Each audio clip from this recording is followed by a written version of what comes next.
Chapter 5 How Help Came to the King. But his misery did not last long. Almost at once there came a bump, and then a second bump, and two children were standing before him. The wood in front of him had been quite empty a second before, and he knew they had not come from behind his tree, for he would have heard them. They had in fact simply appeared from nowhere. He saw at a glance that they were wearing the same queer, dingy sort of clothes as the people in his dream, and he saw at a second glance that they were the youngest boy and girl out of that party of 7. "Gosh," said the boy, "that took one's breath away. I thought—" "Hurry up and get him untied," said the girl. "We can talk afterward."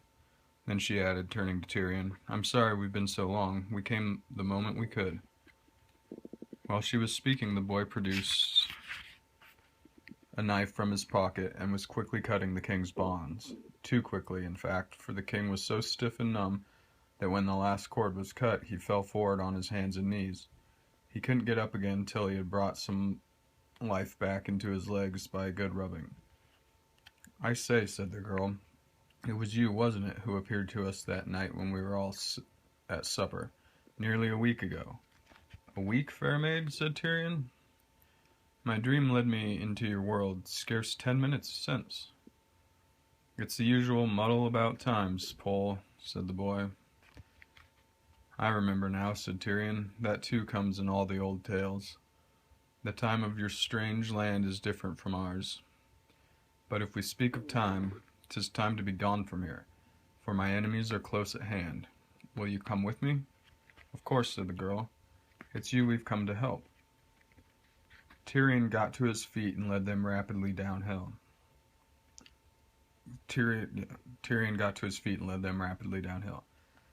Southward and away from the stable. He knew where he meant to go, but his first aim was to get to rocky places where they would leave no trail, and his second to cross some water so that they would leave no scent. This took them about an hour's scrambling and waiting. While that was going on, nobody had any breath to talk. But even so, Tyrion kept on stealing glances at his companions. The wonder of walking beside creatures from another world made him feel dizzy, but it also made all the old stories seem far more real than they had ever seen before. Anything might happen now. "Now," said Tyrion, as they came to the head of a little valley which ran down before them among young birch trees, "we are out of danger of those villains for a space and may walk more easily." The sun had risen, dewdrops were twinkling on every branch, and birds were singing. "What about some grub? I mean for you, sir. We too have had our breakfast," said the boy. Tyrion wondered very much what he meant by grub, but when the boy opened a bulgy satchel which he was carrying and pulled out a rather greasy and squashy packet, he understood. He was ravenously hungry, though he hadn't thought about it till that moment. There were 2 hard-boiled egg sandwiches and 2 cheese sandwiches, and 2 with some kind of paste in them. If he hadn't been so hungry, he wouldn't have thought much of the paste, for that is a sort of food nobody eats in Narnia. By the time he had eaten all 6 sandwiches, they had come to the bottom of the valley, and there they found a mossy cliff with a little fountain bubbling out of it. All 3 stopped and drank and splashed their hot faces. "And now," said the girl, as she tossed her wet hair back from her forehead, "aren't you going to tell us who you are, and why you are tied up, and what it's all about?" "With a good will, damsel," said Tyrion, "but we must keep on the march." So while they went on walking, he told them who he was, and all the things that had happened to him. "And now," he said at the end, "I am going to a certain tower, one of 3 that were built in my grandsire's time to guard Lantern Waste against certain perilous outlaws who dwelled there in his day. By Aslan's good will, I was not robbed of my keys. In that tower we shall find stores of weapons and mail, and some victuals also, though no better than dry biscuit. There also we can lie safe while we make our plans. And now, prithee, tell me who you two are, and all your story." "I'm Eustace Scrubb, and this is Jill Pole," said the boy. "And we were here once before, ages and ages ago, more than a year ago by our time. There was a chap called Prince Rilian, and they were keeping this chap underground, and Puddleglum put his foot in." "Ha!" cried Tyrion. "Are you then that Eustace and that Jill who rescued King Rilian from his long enchantment?" "Yes, that's us," said Jill. "So he's King Rilian now, is he?" "Oh, of course he would be. I forgot." "Nay," said Tyrion, "I am the seventh in descent from him. He has been dead over 200 years. Jill made a face. "Ugh," she said. "That's the horrible part about coming back to Narnia." But Eustace went on. "Well, now you know who we are, sire," he said. "And it was like this. The Professor and Aunt Polly had got us all friends of Narnia together." "I know not these names, Eustace," said Tyrion. "They are the two who came into Narnia at the very beginning, the day all the animals learned to talk." "By the lion's mane," cried Tyrion, "those two, the Lord Diggory, or Didgery, and the Lady Polly. From the dawn of the world, and still alive in your place. The wonder and glory of it. But tell me. "She isn't really our aunt, you know," said Eustace. "She's Miss Plummer, but we all call her Aunt Polly. Well, those two got us all together partly just for fun, so that we could all have a good job out in Narnia, for of course there's no one else we can ever talk to about things like that, but partly because the Professor had a feeling that we were somehow wanted over here." Then you came in like a ghost, or goodness knows what, and nearly frightened the lives out of out of us, and vanished without saying a word. After that, we knew for certain there was something up. The next question was how to get here. Can't just go wanting to. So we talked, and at last the Professor said the only way would be by the magic rings. It was by those rings that he and Aunt Polly got here long, long ago, when they were only kids, years before we younger ones were born. But the rings had all been buried in the garden of a house in London. That's our big town, sire. And the house had been sold. So then the problem was how to get at them. You'll never guess what we did in the end. Peter and Edmund, that's the High King Peter, the one who spoke to you, went up to London to get into the garden from the back, early in the morning before people were up. They were dressed like workmen so that if anyone did see them it would look as if they'd come to do something about the drains. I wish I had been with them. It must have been glorious fun. And they must have succeeded, for the next day Peter sent us a wire. That's a sort of message, sire. I'll explain about it some other time. To say he'd got the rings, and the day after that was the day Pole and I had to go back to school. We're the only two who are still at school, and we're at the same one. So Peter and Edmund were to meet us at a place on the way down to school and hand over the rings. It had to be us two who were to go to Narnia, you see, because the older ones couldn't come again. So we got into the train. That's the kind of thing people travel in our world. A lot of wagons chained together. And the Professor and Aunt Polly and Lucy came with us. We wanted to keep together as long as we could. Well, there we were in the train, and we were just getting to the station where the others were to meet us, and I was looking out of the window to see if I could see them, when suddenly there came a most frightful jerk and a noise. And there we were in Narnia, and there was your Majesty tied up to the tree. So you never used the rings, said Tyrion. No, said Eustace, never even saw them. Aslan did it all for us in his own way, without any rings. But the High King Peter has them, said Tyrion. Yes, said Jill, but we don't think he can use them. When the other two Pevensies, King Edmund and Queen Lucy, were last here, Aslan said they would never come to Narnia again, and he said something of the same sort to the High King only longer ago. You may be sure he'll come like a shot if he's allowed.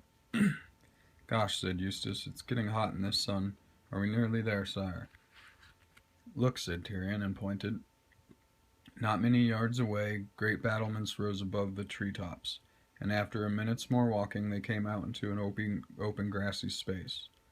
A stream ran across it, and on the far side of the stream stood a squat square tower with a very few and narrow windows, and one heavy-looking door in the wall that faced them. Tyrion looked sharply this way and that to make sure that no enemies were in sight. Then he walked up to the tower and stood still for a moment, fishing up his bunch of keys, which he wore inside his hunting dress on a narrow silver chain that went round his neck. It was a nice bunch of keys that he brought out, for 2 were golden, and many were richly ornamented. You could see at once that they were keys made for opening solemn and secret rooms in palaces, or chests and caskets of sweet-smelling wood that contained royal treasures. But the key which he now put into the lock of the door was big and plain and more rudely made. The lock was stiff, and for a moment Tyrion began to be afraid that he would not be able to turn it. But at last he did, and the door swung open with a sullen creak. "Welcome, friends," said Tyrion. "I fear this is the best palace that the King of Narnia can now offer to his guests." Tyrion was pleased to see that the 2 strangers had been well brought up. They both said not to mention it, and that they were sure it would be very nice. As a matter of fact, it was not particularly nice. It was rather dark and smelled very damp. There was only one room in it, and this room went right up to the stone roof. A wooden staircase in one corner led up to a trap door by which you could get out on the battlements. There were a few rude bunks to sleep in, and a great many lockers and bundles. There was also a hearth which looked as if nobody had lit a fire in it for a great many years. "We'd better go out and gather some firewood first thing, hadn't we?" said Jill. "Not yet, comrade," said Tyrion. He was determined that they would not be caught unarmed, and began searching the lockers, thankfully remembering that he had always been careful to have these garrison towers inspected once a year to make sure that they were stocked with all things needful. The bowstrings were there in their coverings of oiled silk. The swords and spears were greased against rust, and the armor was kept bright in its wrappings. But there was something even better. "Look," said Tyrion as he drew out a long mail shirt of a curious pattern and flashed it before the children's eyes. That's funny-looking mail, sire," said Eustace. "Aye, lad," said Tyrion. "No Narnian dwarf smithed that. 'Tis mail of Calormen. Outlandish gear. I have ever kept a few suits of it in readiness, for I never knew when I or my friends might have reason to walk unseen in the Tisrock's land. And look on the stone bottle. In this there is a juice which, when we have rubbed it on our hands and faces, will make us brown as Calormenes." "Oh, hurrah," said Jill. "Disguise. I love disguises." Tyrion showed them how to pour out a little of the juice into the palms of their hands, and then rub it well down over their faces and necks, right down to the shoulders, and then on their hands, right up to the elbows. He did the same himself. "After this has hardened on us," he said, "we may wash it in water, and it will not change. Nothing but oil and ashes will make us white Narnians again. And now, sweet Jill, let us go see how this mail shirt becomes you. 'Tis something too long, yet not so much as I feared. Doubtless it belonged to a page in the train of one of their Tarkins." After the mail shirts they put on Calormene helmets.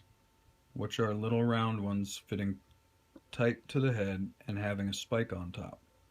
Then Tyrion took long rolls of some white stuff out of the locker and wound them over the helmets till they became turbans.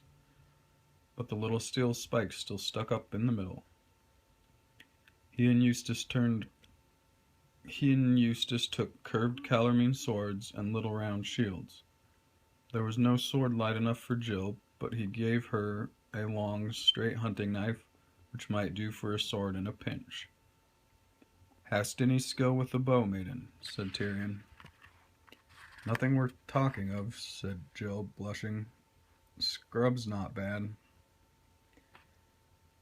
"Don't you believe her, sire," said Eustace. "We've both been practicing archer ever since we got back from Narnia last time, and she's about as good as me now.